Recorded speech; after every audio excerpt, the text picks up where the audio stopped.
प्यारे बच्चों, सुप्रभात। आज हम लोग पढ़ने जा रहे हैं हमारी पाठ्यपुस्तक रिमझिम का पाठ 6 चैप्टर 6, जिसका शीर्षक है नाव बनाओ नाव बनाओ। इस कविता के कवि हैं श्री हरि कृष्ण दास गुप्त जी। ये बड़ी प्यारी कविता है। अपने कविता के माध्यम से कवि बच्चों को नाव के बारे में बता रहे हैं। नाव किस तरह से छोटे बच्चे जब छोटे होते हैं तो बारिश के मौसम में नाव बनाकर खेलते हैं, अपना मनोरंजन करते हैं और किस तरह से वो प्यारी प्यारी बातें करते हैं। ये सारी चीज़ें हम लोग इस कविता में देखने जा रहे हैं, इस कविता में हम लोग पढ़ने जा रहे हैं। तो जैसा कि कविता के शीर्षक से ही पता चल रहा है कि बच्चे इसमें नाव बनाने की बात करने वाले हैं। नाव बनाओ, यानी कि एक बच्चा है वो नाव बनाने की बात करने वाला है, नाव बनाने वाला है।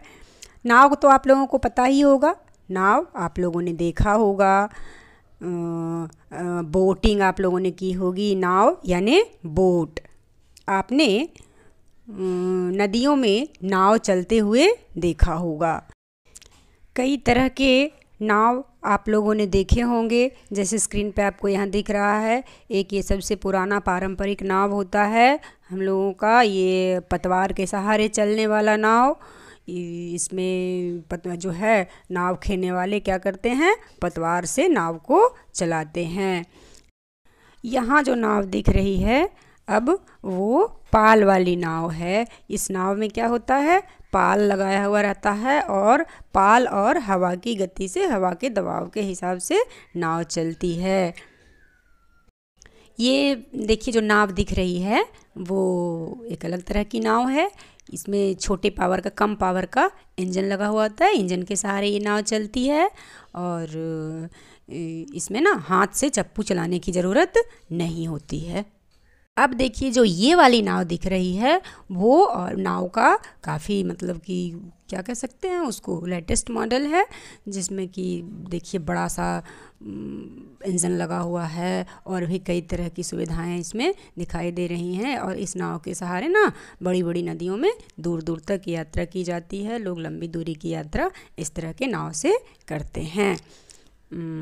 तो आप लोगों में से भी कुछ लोगों ने इसकी सवारी की होगी, कुछ लोगों ने ऐसे नावों पर यात्रा की होगी। तो क्या इस कविता में बच्चे इसी तरह के नाव की बात कर रहे हैं?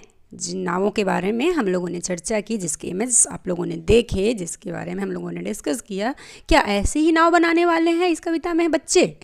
तो नहीं, इस कविता में इसमें बच्चे कागज़ की नाव बनाने वाले हैं। आपने भी ज़रूर बनाया होगा कागज़ की नाव और इसे बारिश के पानी में तैराया भी होगा।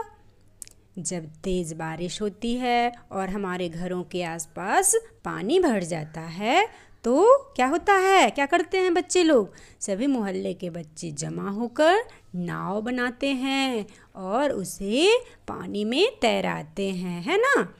तो इस कविता में भी बच्चे वैसे ही कागज़ की नाव बनाने जा रहे हैं, वैसे ही कागज़ की नाव तैराने की बात कर रहे हैं। कैसे, आप लोगों को इमेज में दिख रहा है ना, एक बड़ी ही प्यारी सी कागज़ की नाव बनी हुई है। परंतु इस तरह की नाव बनाने में इस कविता वाले बच्चों को, कुछ कविता वाले बच्चे को, पार्टिकुलर एक बच्चा है, उसको समस्या आ रही है और जो है वो अपने भाई से कुछ बातें कर रहा है अपने कागज़ के नाव को लेकर। ठीक है, तो अब हम लोग आते हैं अपनी कविता पर कि क्या है कविता के बच्चे की समस्या। ओके, तो अब हम लोग आते हैं अपनी कविता की ओर। कविता है नाव बनाओ नाव बनाओ। एक बार हम लोग कविता पढ़ेंगे, हमारे साथ आप भी पढ़िएगा, तब आप लोगों को कविता पढ़ने आएगी, पढ़कर काफ़ी मज़ा आएगा। नाव बनाओ नाव बनाओ नाव बनाओ, भैया मेरे जल्दी आओ। वह देखो पानी आया है, घिर घिर कर बादल छाया है, 7 समुंदर भर लाया है। तुम रस का सागर भर लाओ, भैया मेरे जल्दी आओ, भैया मेरे जल्दी आओ। इस कविता में क्या है, क्या कह रहे हैं कवि एक बच्चे के माध्यम से? तो बरसात का मौसम है, बारिश होने की संभावना है। एक बच्चा है छोटा सा, वो काफ़ी एक्साइटेड हो रहा है, उसके मन में ना उथल पुथल हो रहा है। क्यों उथल पुथल हो रहा है? तो आसमान में बादल घिरे हुए हैं, उसको लग रहा है कि बारिश होगी, तेज़ बारिश होगी। वो मन में प्लानिंग कर रहा है किस चीज़ की? तो हमें नाव तैराना है, गले में पानी भरेगा तो हम क्या करेंगे? नाव तैराएंगे। लेकिन बच्चा छोटा है, अकेले उसमें इतनी कैपेसिटी नहीं है कि वो नाव बना ले और उसे तैरा ले। तो उसके लिए वो क्या कर रहा है? अपने भैया को पटाने की कोशिश कर रहा है, भैया को बुला रहा है। बड़े भाई हैं, उनको बुला रहा है कि जल्दी आओ, देखो पानी आया है और बादल छाए हुए हैं आसमान में। 7 समुंदर भर लाया है। मतलब 7 समुंदर भर लाया है का मतलब क्या हुआ? कि इतनी बारिश होगी, इतनी बारिश होगी, जैसे कि 7 समंदर में जितना पानी है ना, 7 समुद्र में, यानी कि पानी की मैक्सिमम मात्रा जितनी हो सकती है उतनी बारिश होने की संभावना है। तो भैया आओ और तुम रस का सागर भर लाओ। मतलब इसका क्या हुआ यहाँ पे? कि अपने मन में तुम रस का सागर यानी आनंद, उत्साह जो है वो पूरा भर कर लेकर आ जाओ और जो है वो हम लोग क्या करेंगे? नाव बनाएंगे और एंजॉय करेंगे। आगे है, पानी सचमुच खूब पड़ेगा, लंबी चौड़ी गली भरेगा, लाकर घर में नदी धरेगा, ऐसे में तुम भी लहराओ, भैया मेरे जल्दी आओ, गुल्लक भारी अपनी खोलो, हल्की मेरी नहीं टटोलो, पैसे नए नए ही रोलो, फिर बाजार लपक तुम लाओ, भैया मेरे जल्दी आओ, भैया मेरे जल्दी आओ। तो क्या कह रहा है छोटा भाई? अपने भाई को पूरी तरह से कन्विंस करने की कोशिश कर रहा है। उसको बता रहा है कि भाई एकदम संभावना है, पानी खूब पड़ेगा। हम कह रहे हैं ना, इतनी अधिक मतलब इतना घना बादल लगा हुआ है तो निश्चित रूप से पानी पड़ेगा। और पड़ेगा तो क्या होगा वो भी अपनी संभावना भी बता रहा है। लंबी चौड़ी गली भरेगा, घर के आगे जो गली है ना वो भर जाएगा पूरा। कैसे भर के कैसा लगेगा? लगेगा जैसे यहीं घर में ही नदी आ गई है। नदी में जैसे धारा बहती है वैसे ही धारा बहने की यहाँ संभावना है। तो क्या करना है ये सोचो।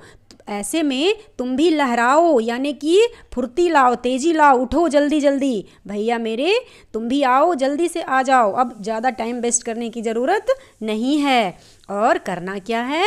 तो गुल्लक भारी अपनी खोलो। मतलब गुल्लक यानी आप लोगों के पास पिगी बैंक्स होते हैं ना, तो वही गुल्लक उन लोगों के पास भी है। दोनों भाई के पास है, बड़े वाले के पास भी और छोटे वाले के पास भी। ये कह कौन रहा है? छोटा भाई कह रहा है। किसको? बड़े भाई को। कि अपनी जो तुम्हारी भरी हुई गुल्लक है ना, ज़्यादा पैसे हैं तुम्हारी गुल्लक में, उसको खोलो और हल्की मेरी नहीं टटोलो। यहाँ 2 शब्द देखिए, आपको अपोजिट भी मिलेगा, भारी और हल्की। बड़े भाई की गुल्लक कैसी है?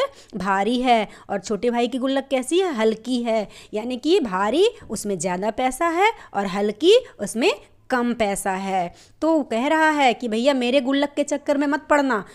तुम बड़े हो, तुम्हारे गुल्लक में ज़्यादा पैसा है, तुम अपनी गुल्लक को खोलो, उससे पैसे निकालो और जो अच्छे पैसे हैं, बड़े वाले सिक्के जो हैं ना आप लोग रखते हैं, तो 1 रुपीज़ के कॉइन, 2 रुपीज़ के कॉइन, 5, 10 हर तरह के कॉइन्स होते हैं। तो कौन सा लेना है? बड़ा वाला पैसा जो है, ज़्यादा पैसा जो है वो लो और फिर बाजार लपक तुम जाओ, दौड़कर बाजार जाओ। लपक मतलब तेज़ी से जाओ, नहीं तो क्यों तेज़ी से क्यों जाना है? तो बारिश आने लगेगी ना, बारिश होने लगेगी तो बाज़ार नहीं जा पाओगे। इसलिए जल्दी जल्दी पैसा निकालो और तेज़ी से बाज़ार जाओ, भैया मेरे जल्दी आओ। भैया लगता है कहीं सुस्ती में सोया हुआ है, वो सुनने का नाम ही नहीं ले रहा है। अब देखिए आगे क्या है। ले आओ कागज चमकीला, लाल हरा या नीला पीला, रंग बिरंगा खूब रंगीला, कैंची चुटकी हाथ चलाओ, भैया मेरे जल्दी आओ, भैया मेरे जल्दी आओ। छप छप कर कूड़े से अड़ती, बूंदों लहरों लड़ती बढ़ती, सबकी आँखों चढ़ती गढ़ती, नाव तैरा मुझको हर्षाओ, भैया मेरे जल्दी आओ, भैया मेरे जल्दी आओ। इसमें अब क्या कह रहा है, उसको बाजार जाने की बात पहले हो रही थी दोनों में कि तुम अपना गुल्लक निकालो और बाजार जाओ जल्दी से। क्यों? बारिश में बाजार जाने की बात क्यों हो रही है? तो बाजार जाओ और पेपर खरीद कर लाओ, कागज़। कैसा कागज़? तो चमकीला, लाल पीला हरा नीला रंग बिरंगा कागज़ जो है ना वो खरीद के लाओ। क्यों? करना क्या है कागज़ का बारिश से? तो कैंची चुटकी हाथ चलाओ, उससे क्या होगा? नाव बनाना है कागज़ से। बाजार से सुंदर सा अच्छा सा चमकीला रंग बिरंगा कागज़ खरीद कर लाइए। यहाँ देखिए बहुत सारे विशेषण शब्द आपको सुनने के लिए मिल रहे हैं। जैसे कागज़, कागज़ क्या है? संज्ञा। तो कागज़ कैसा है? चमकीला, लाल, हरा, नीला, पीला, रंगीला, ये सब कुछ क्या है? ये सब विशेषण है। किसका विशेषण? किसकी विशेषता बता रहा है ये सब? तो कागज़ की विशेषता बता रहा है। कागज़ कैसा है? तो चमकीला है, रंगीला है, लाल है, हरा है। तो ऐसे ही इसको जानते हैं ना, आप लोगों ने तो पढ़ के रखा हुआ है कि संज्ञा की विशेषता बताने वाले को, संज्ञा या सर्वनाम की विशेषता बताने वाले को विशेषण कहते हैं। तो ये सारे यहाँ पे विशेषण हो गए। अगर आपको क्वेश्चन कहा जाए कि पाठ को पढ़िए और विशेषण छांट कर लिखिए, तो ये विशेषण आप लोग लिख सकते हैं उससे। फिर आगे है कैंची चुटकी हाथ चलाओ। क्या होगा कैंची चुटकी से? तो कागज़ को कैंची से काटा जाएगा और चुटकी यानी उंगलियों की मदद से, हाथ की मदद से क्या करना है? नाव बनाना है। जल्दी करो भैया, बहुत देर हो रही है, मेरा जो है सब्र का बांध टूटा जा रहा है। छप छप कर कूड़े से अड़ती। कौन?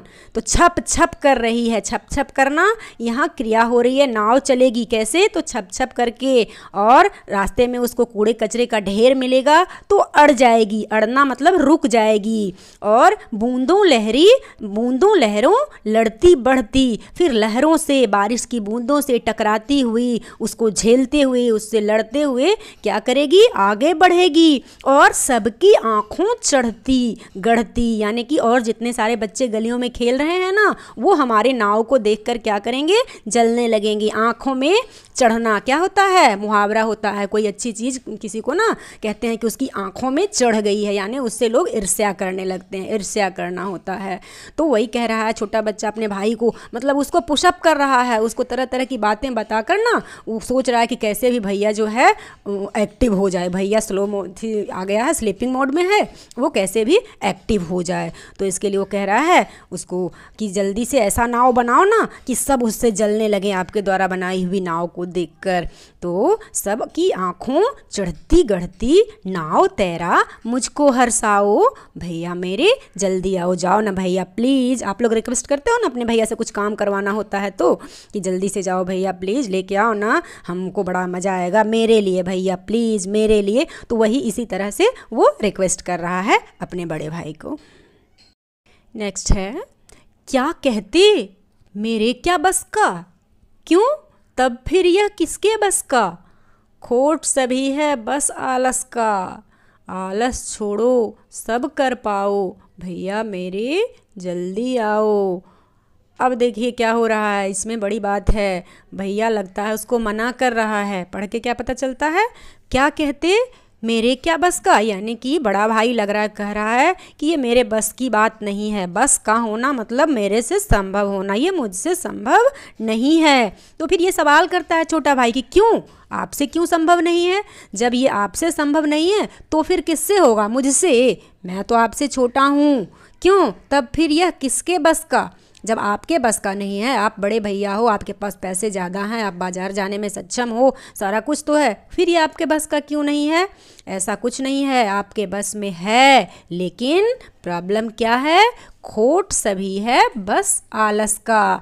आप जो नहीं करने की बात कर रहे हो, आप कर रहे हो कि हमसे नहीं होने वाला है, इसका क्या कारण है? इसका कारण है आपका आलस। आप जो आलस्य कर रहे हो, आलस्य जो है ये बहुत बड़ा दुश्मन होता है। आप लोगों को भी पता है ना, हम लोगों को आलस्य नहीं करना चाहिए, हमें लेज़ी नहीं होना चाहिए। हमें हर चीज़ के लिए ना, किसी भी चीज़ के लिए हमें तुरंत में रेडी रहना चाहिए हर चीज़ के लिए। हमें जल्दी जल्दी कोई भी काम हमारे पास आए, हम पे कोई काम आए तो हमें जल्दी से उसे पूरा कर लेना चाहिए। तो ये कविता यही शिक्षा दे रही है। छोटा भाई बड़े भाई को कह रहा है कि ऐसी कोई बात नहीं है, सारा काम आपके बस का है, चक्कर सिर्फ क्या है, तो आप आलस कर रहे हो, आप करना नहीं चाह रहे हो, इसलिए आलस छोड़ो और सब कर पाओ। अगर आप आलस को त्याग दोगे, अगर आप आलस्य छोड़ दोगे तो कुछ भी कर पाओगे, तो कोई भी काम आपके लिए असंभव नहीं होगा। ये सिर्फ उस बच्चे को नहीं बताया जा रहा है, ये सब आप लोगों को भी बताया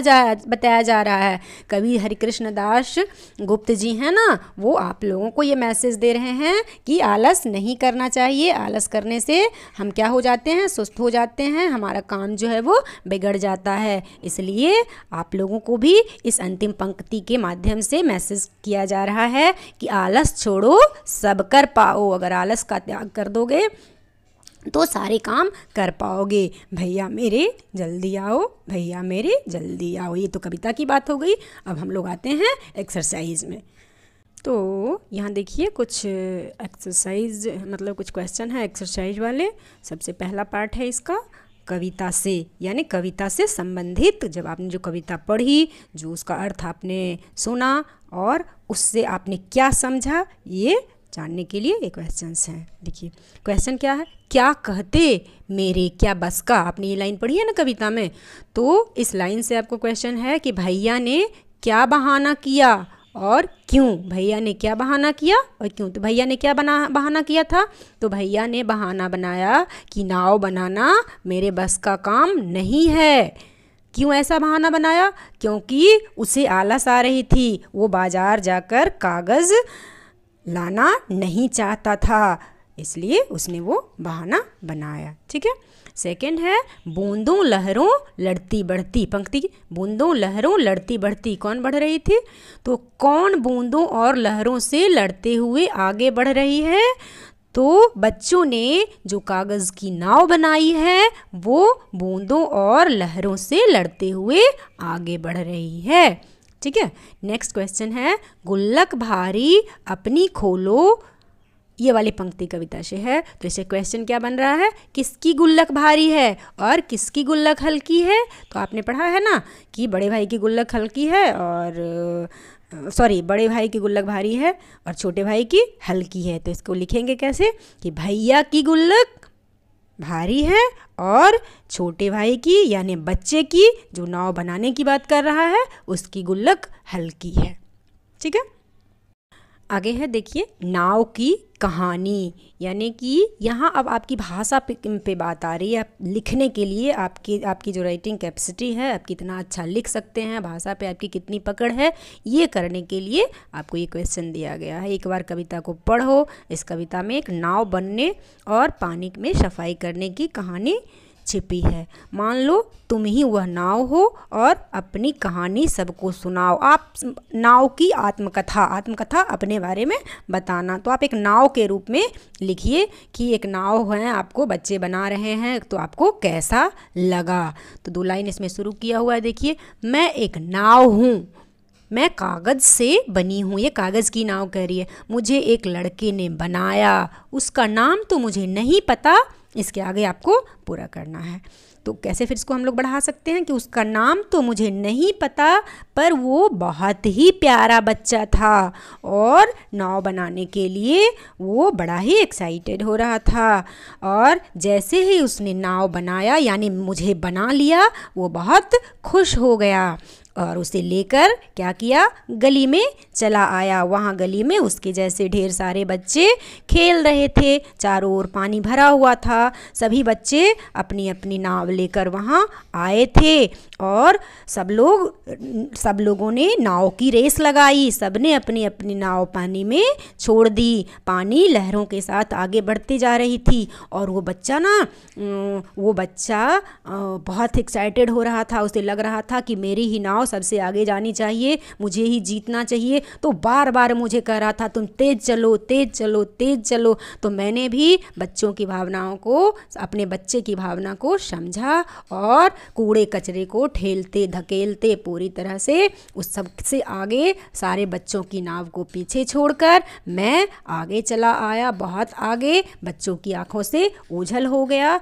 और फिर आगे गहरे गड्ढे में जाकर डूब गया। लेकिन मुझे अपने डूबने का दुख नहीं हुआ, क्योंकि वो छोटा सा बच्चा जिसने मुझे बनाया था उसने देखा, क्या देखा, कि मेरी नाव सबसे आगे चली गई और मैं रेस जीत गया। ठीक है, अब देखिए अगला पार्ट है सचमुच।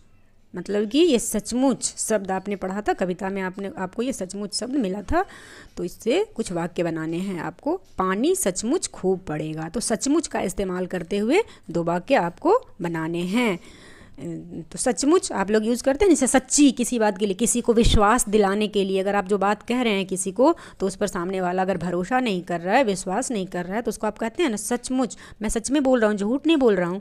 तो ऐसे ही जैसे आप कभी कभी अपने भैया को बुलाने जा रहे हैं, भैया चलो माँ बुला रही है, लेकिन वो सुनता नहीं है, उसको लगता है कि नहीं ये हमें ना फूल बना रहा है, तो उसको बताते हैं हम लोग कैसे बोलते हैं उसको। तो ऐसे इसको लिख सकते हैं कि भैया सचमुच माँ आपको बुला रही है, या फिर सचमुच मैं कल घूमने जाने वाला हूँ, या सचमुच अपने दोस्तों को सचमुच मैं कल पिकनिक जाने वाला हूँ। तो इस तरह से आप इस शब्द का इस्तेमाल करते हुए वाक्य बना सकते हैं। या सचमुच कल मेरी गली में कौन आया था, तो बंदर नचाने वाला आया था अपने। तो ऐसे ही किसी को विश्वास दिलाने के लिए इस सचमुच शब्द का प्रयोग किया जाता है। देखते हैं आगे, देखिए यहाँ 7 समुद्र। 7 समुद्र आपने कविता में भी पढ़ी थी ना कि घिर घिर बादल छाया है, घिर घिर कर बादल छाया है, 7 समंदर भर लाया है। यानी कि 7 समुंदर यानी ढेर सारा पानी। समुद्र आप लोग जानते हैं, पहले तो आप लोगों ने महासागर के बारे में पढ़ा होगा। महासागर कितने होते हैं, 5 होते हैं। अब लेकिन यहाँ सवाल उठता है कि जब महासागर 5 होते हैं तो फिर ये 7 समुद्र की बात कहाँ से आ रही है। तो महासागरों के अलावे भी हमारी पृथ्वी पर और ढेर सारे सागर हैं जिसका नाम आप लोगों ने सुना होगा। तो यहाँ 7 समंदर का नाम लिखना है। पता करो 7 समुद्र कौन कौन से होंगे जिनसे बादल पानी भरकर लाता है। तो सबसे पहले तो हम वो 5 महासागर जो आप लोगों ने पढ़े हैं उसके नाम लिख देना है। प्रशांत महासागर, हिंद महासागर, अटलांटिक महासागर, उत्तरी ध्रुव महासागर, दक्षिणी ध्रुव महासागर। उसके अलावे और आपके देश में बंगाल की खाड़ी का नाम आप लोगों ने सुना होगा, बंगाल की खाड़ी लिख देंगे, अरब सागर लिख देंगे, और भी है काला सागर है, लाल सागर है, दक्षिणी चीन सागर है, ढेर सारे सागर हैं। तो हम लोगों को 7 सागर का 7 समुद्र का नाम लिखना है। उसके आगे है यहाँ फिर, क्या सचमुच बारिश के बादल समुद्र से पानी लाते हैं। वे इतना सारा पानी कैसे लाते होंगे, आपस में बातचीत करके पता करो। तो ये सच है, बारिश जो है ना, बारिश होती है कैसे, बारिश कैसे होती है, आप लोग कैसे देखते हैं बारिश होती है। तो आपने पढ़ा कि जब आसमान में बादल छाते हैं उसके बाद बारिश होती है। बादल कैसे बनता है, तो बादल बाष्पीकरण की क्रिया से बनता है। बाष्पीकरण कहाँ से होता है, तो जो नदियों में, समुद्र में, तालाब में जो पानी होता है ना, वो सूरज की गर्मी से क्या होते हैं, वाष्प बनकर आकाश में चले जाते हैं और वहाँ जमा हो जाते हैं, धीरे धीरे ठंडे होकर पानी की बूंदों की शक्ल में जमा हो जाते हैं। और वो पानी की बूंदें कैसी लगती है देखने में, बादल के जैसी लगती है। और वही बादल फिर बारिश का रूप लेकर पानी बरसाता है। तो इस तरह से हम कह सकते हैं कि समुद्र का पानी कई प्रक्रियाओं से गुजरकर और फिर बाद में बारिश के रूप में बरसता है। ठीक है।